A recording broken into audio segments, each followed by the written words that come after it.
Good morning students. कल हम जनसंख्या को प्रभावित करने वाले कारकों के विषय में पढ़ रहे थे। जनसंख्या को प्रभावित करने वाले कारक, जिसमें से मैंने आपको भूगोलिक कारक कल बताया था। भूगोलिक कारकों में जल की उपलब्धि, भू आकृति, जलवायु, मृदा, ये 4 कारक हैं जो भूगोलिक कारक कहलाते हैं। इन कारकों की उपलब्धता ही जनसंख्या को प्रभावित करती है। जहाँ पर जल ज़्यादा होता है, अच्छी सुलभता होती है जल की, वहाँ पर लोग ज़्यादा रहते हैं। इसी तरह से भू आकृति, जैसे मैदान, पहाड़, पठार, इन जगहों पर लोग अलग अलग तरह रहते हैं। मैदानों में लोग ज़्यादा रहते हैं और पर्वत और पठारों में लोग कम रहना पसंद करते हैं, क्योंकि ऊंची नीची भूमि के कारण वहाँ सुविधाओं का अभाव होता है। इसी प्रकार जलवायु, जहाँ पर जलवायु अच्छी होती है, गर्मी और सर्दी की ऋतुएं आती हैं, वहाँ पर लोग ज़्यादा रहना पसंद करते हैं। जहाँ पर सिर्फ गर्मी की ऋतु पाई जाती है, जैसे उष्णकटिबंधीय प्रदेशों में पूरा वर्ष गर्मी रहती है, इसलिए वहाँ पर लोग कम रहते हैं। और जहाँ पर बहुत ज़्यादा ठंड पड़ती है, जैसे टुंड्रा प्रदेश है, टैगा प्रदेश है, उन जगहों पर लोग कम रहना पसंद करते हैं, क्योंकि वहाँ पर रहने की सुविधाएँ, जलवायु जो है वहाँ अच्छी नहीं होती, इसलिए लोग वहाँ कम रहते हैं। इसी प्रकार मृदाएँ यानी मिट्टियाँ जहाँ पर अच्छी होती हैं, उपजाऊ होती हैं, वहाँ पर लोग कृषि अच्छी करते हैं। इसी प्रकार वहाँ पर जनसंख्या भी ज़्यादा पाई जाती है। इन सभी कारकों के अलावा जनसंख्या को प्रभावित करने वाले अन्य कारक भी होते हैं, जिसमें से और है सेकंड नंबर पर आर्थिक कारक।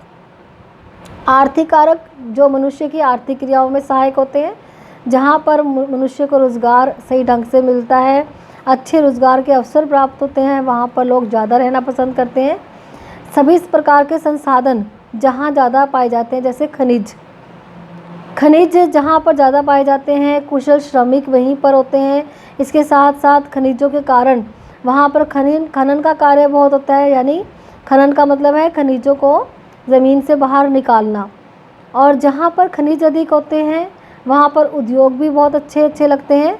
जैसे हम एग्जाम्पल ले सकते हैं भारत के अंदर झारखंड, जहाँ पर कोयले की खानें हैं, और इसके अलावा उड़ीसा, बिहार, छत्तीसगढ़, इन जगहों पर लोहे की भी मात्रा पाई जाती है, इसलिए वहाँ पर उद्योग लगाए जाते हैं, लोहा इस्पात के उद्योग, जहाँ पर कोयला और लोहा आसानी से मिल जाता है। वहाँ पर श्रमिक भी बहुत होते हैं। इसी प्रकार खनिज संसाधन जहाँ पर होते हैं, कुशल श्रमिक तथा खनिज के कारण जनसंख्या सघन होती है। विश्व में हम इसकी एग्जाम्पल ले सकते हैं। अफ्रीका के जो कंटका और ज़ाम्बिया तांबा पेटी है, वहाँ पर जनसंख्या इसी वजह से ज़्यादा पाई जाती है, क्योंकि वहाँ पर तांबे की पेटी पाई जाती है, यानी तांबे की वहाँ पर खानें हैं।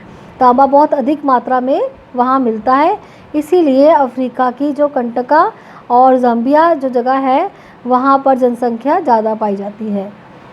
नगरीकरण का मतलब है नगरों का होना, जहाँ पर सभी सुविधाएँ जैसे शैक्षिक और चिकित्सा, परिवहन, संचार के साधन ज़्यादा होते हैं, उसे नगरीकरण ही कहते हैं, जहाँ पर ये सभी सुविधाएं मिलती हैं। और इसीलिए जो लोग हैं गाँवों से नगरों की तरफ जाते हैं, उसे कहते हैं प्रवास करना। गाँवों से नगरों की ओर लोगों का प्रवास अधिक होता है, क्योंकि नगरों में सभी प्रकार की सुविधाएं पाई जाती हैं, जैसे शैक्षणिक मतलब शिक्षा की, चिकित्सा, परिवहन और संचार। इसी वजह से जनसंख्या नगरों में अधिक पाई जाती है। थर्ड पॉइंट है आर्थिक क्रियाओं का, वो है उद्योगीकरण मतलब उद्योग होना।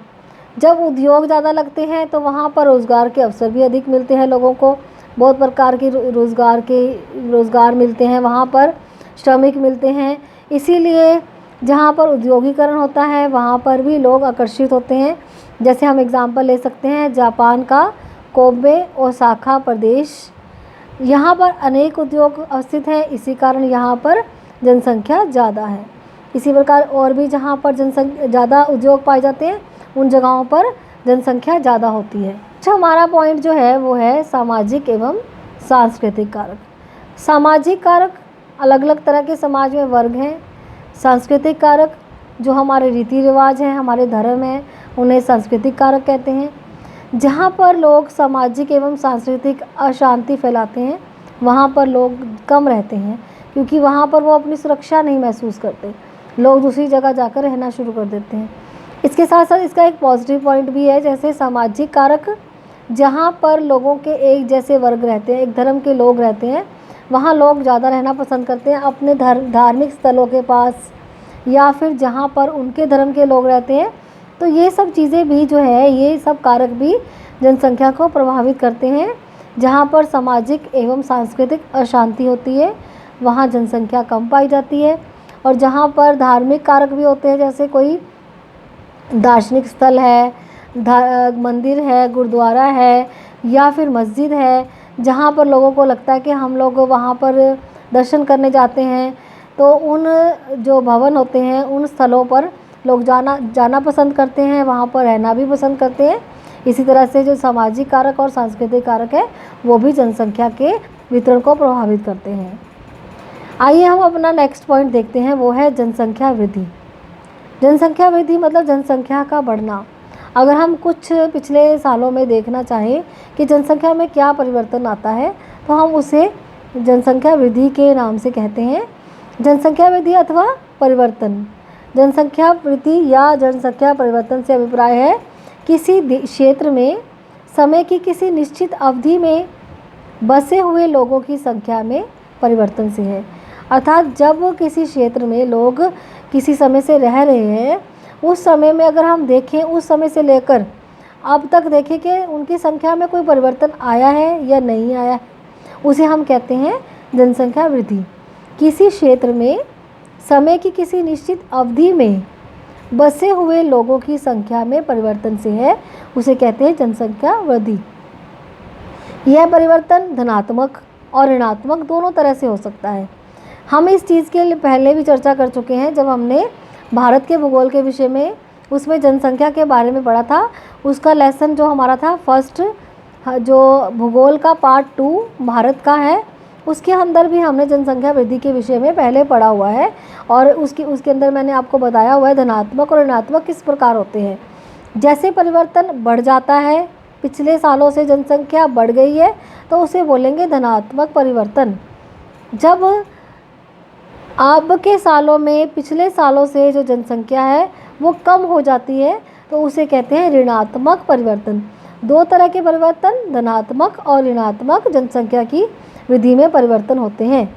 जैसे 2001 में हम भारत की जनसंख्या को देखें, 102.70 करोड़ थी, लेकिन 2011 में भारत की जनसंख्या 121.02 करोड़ हो गई। और ये क्या दिखा रहा है हमें? जनसंख्या वृद्धि यानी धनात्मक परिवर्तन।